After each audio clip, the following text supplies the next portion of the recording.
100 మంది సన్యాసులు ఒక దగ్గరుంటే, ఒక కుర్రాడు నూతనంగా వచ్చి అందులో చేరుతాడు. అతనికి ఒక ప్రాబ్లమ్ ఉంటుందండి. ఆ ప్రాబ్లమ్‌ని అందులో ఉన్న పెద్ద గురువుగారి దగ్గరికి తీసుకెళ్తాడు.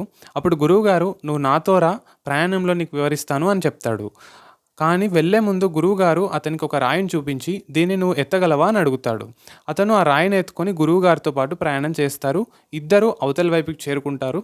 అయితే గురువుగారేమో అడవి అందాలని ఆస్వాదిస్తూ నడిస్తే, ఈ అబ్బాయేమో ఆ రాయి బరువుని ఇబ్బందిగా ఫీల్ అవుతూ నడిచాడనమాట.